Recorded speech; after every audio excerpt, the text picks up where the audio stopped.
آج ہم جو ذکر کر رہے ہیں جس ملک کا، اس کی طرف چلتے ہیں پلیز. وہ ملک ہے عراق. بہت ہی اہم ملک ہے اور اس کے بارے میں آپ کو بتانا شروع کرتے ہیں کہ دریائے دجلہ اور دریائے فرات کے درمیان واقع یہ جو قدیم ملک ہے اس کا نام پہلے تھا میسوپوٹیمیا.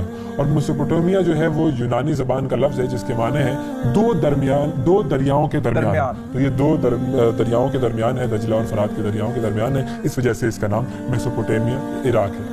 اور عراق کو پہلی انسانی تہذیب کی آماجگاہ سمجھا جاتا ہے. فلسطین کی طرح عراق بھی انبیاء علیہ السلام کی سرزمین ہے. روایت کے مطابق حضرت آدم علیہ السلام نے عراق کے شہر قرنا کو اپنا وطن بنایا تھا، اور اس کے علاوہ حضرت نوح علیہ السلام جو ہے وہ بھی حضرت ابراہیم علیہ السلام، اور اس کے علاوہ حضرت خضر علیہ السلام کے بارے میں بھی یہی کہا جاتا ہے کہ وہ کرنا کے شہر کے رہنے والے تھے. کرنا کی ایک بڑی انٹرسٹنگ چیز ہے، وہ آپ کو بتاؤں؟ بتائیے. کرنا ایک واحد ایسا شہر ہے کہ جس کے ارد گرد 3 شہر واقع ہیں اور تینوں کا ڈسٹنس اس سے برابر کا ہے. اچھا، تینوں اس کے بڑا میتھمیٹیکلی بنایا ہے جس نے بھی اس کو بنایا، ایجاد کیا.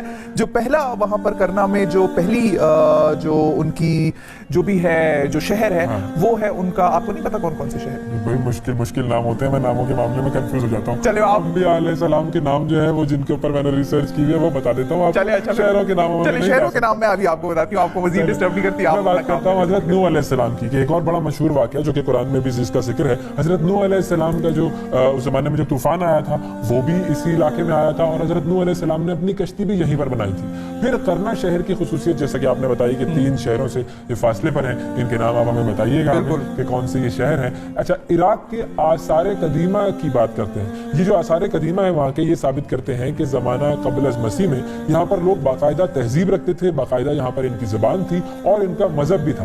اور عراق جو ہے وہ سمیریا، اکادی، اسیریائی، کلدانی، ساسانی اور بابل کی تہذیبوں کا مرکز رہا ہے. اتنی زیادہ یہاں پر تہذیبیں رہی ہیں اور ان سب کا امتزاج آپ کو وہاں کے آرکیٹیکچر میں بھی نظر آتا ہے. انہوں نے ہی دنیا کو لکھنا سکھایا، انہوں نے ہی ابتدائی ریاضیات جو تھی اس پر کام کیا، فلسفے پر کام کیا، سائنسی علوم پر کام کیا، اور جتنے بھی سائنسی اصول آج ہمیں ملتے ہیں وہ یہیں سے ہمیں نظر آتے ہیں ملتے ہوئے. پھر اکادی سلطنت جو ہے وہ لبنان تک پھیلی ہوئی تھی، اور ابتدائی جو حروف تھے وہ انہی لوگوں نے بنائے تھے. پھر سمندری جو جہاز رانی ہے اس کی ابتدا ان لوگوں نے کی تھی. اور اکادیوں کے بعد پھر اسیریائی، کلدانی، ساسائی اور پھر بابل کی تہذیب نے اس علاقے میں فروغ پایا.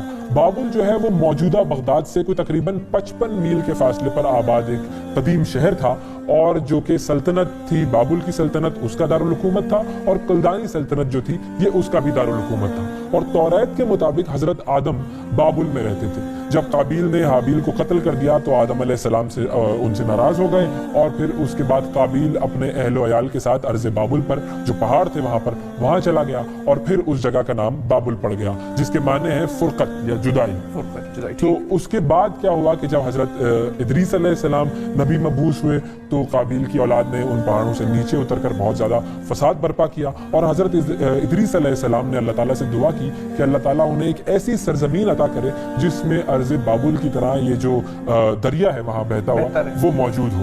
تو پھر اس کے بعد اللہ تعالیٰ نے انہیں ارض مصر میں منتقل ہونے کا حکم دیا، اور پھر وہ مصر وہاں پر پہنچے تو وہاں کے ماحول کو زندگی کے بڑا موافق پایا. انہوں نے بہت خوشگوار ماحول تھا وہاں کا، تو وہاں پر انہوں نے بابل سے ملتا جلتا نام بیبلیون رکھا اس جگہ کا.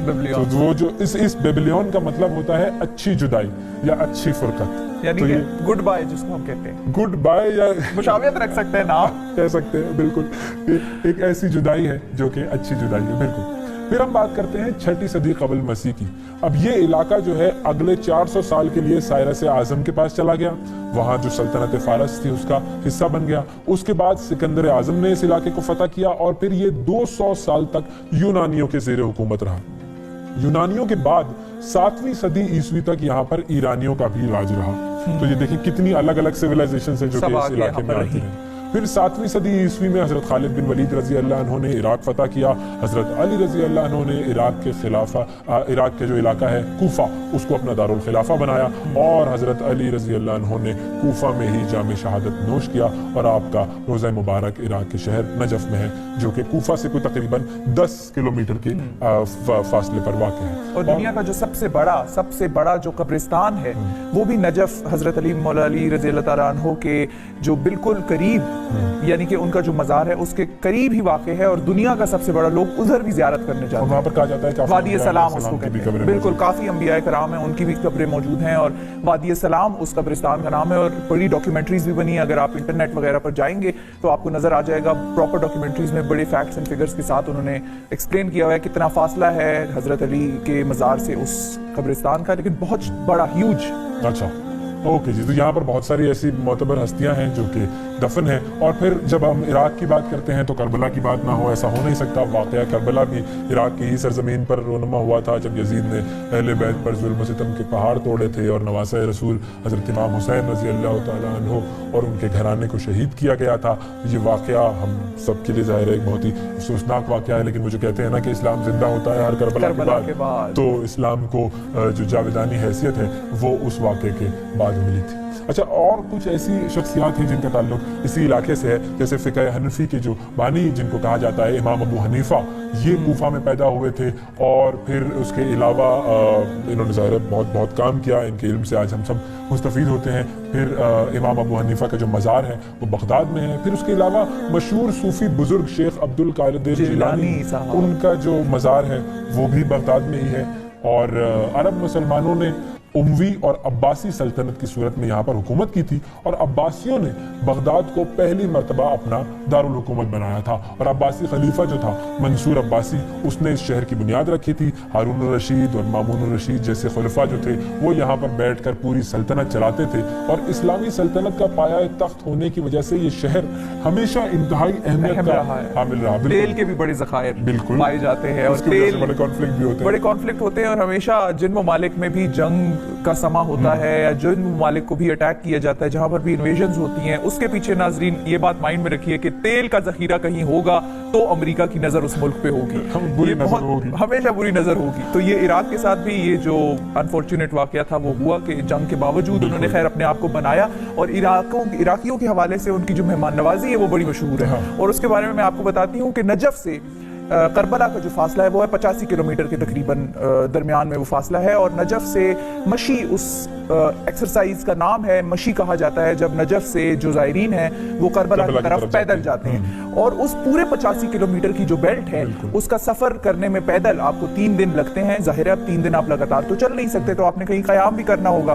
تو جب بھی یہ زائرین جاتے ہیں، لاکھوں کی تعداد میں زائرین جاتے ہیں، اور وہاں کے جو لوکل لوگ ہیں یعنی کہ جو عراقی وہاں پر بسنے والے ہیں اس بیلٹ کے درمیان بھرپور طریقے سے ویلکم کرتے ہیں زائرین کا. وہاں پر رہنا، کھانا پینا سب کچھ مفت ہوتا ہے. اور 3 دن وہاں پر وہ سارے سٹال، سارے کھانے پینے اویلیبل ہوتے ہیں. اور جیسے ہی جہاں پر بھی کوئی فیملی قیام کرنے کے لیے رکے گی، بچے اور عورتیں جو ہیں وہ ان کی طرف لپکتے ہیں، اپنے گھروں سے باہر نکل آتے ہیں، ان کا رہائش ہر چیز فری ہوتی ہے، اور ان کی باقاعدہ پاؤں دباتے ہیں کیونکہ چلنے کا سفر ہے اور بڑا لمبا سفر ہے. آپ کو ظاہر ہے درد بھی ہوتا ہے.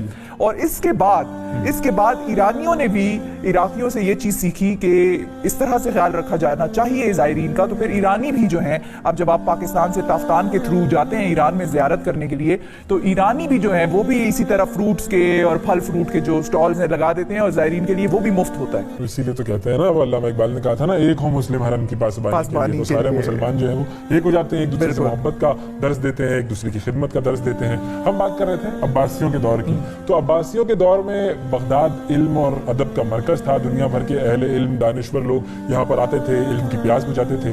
پھر 1258 میں منگولوں نے ہلاکو خان کی قیادت میں عباسیوں کا جو آخری جو خلیفہ تھے متسم باللہ، ان کو شکست دی اور بغداد کو مکمل طور پر تباہ کر دیا. جو مورخین ہیں وہ یہ لکھتے ہیں کہ اس موقع پر اس قدر وحشیانہ قتل عام ہوا کہ بغداد کی تقریباً جو 20 لاکھ آبادی تھی اس میں سے 15 لاکھ کے لگ بھگ اس قتل عام کی بھیٹ چڑھ گئے تھے. کتب خانے جلا دیے گئے تھے، علماء دانشور جتنے بھی تھے وہ تحقیق کر دیے گئے تھے، اور علم اور تہذیب کے نشانات مٹا دیے گئے تھے.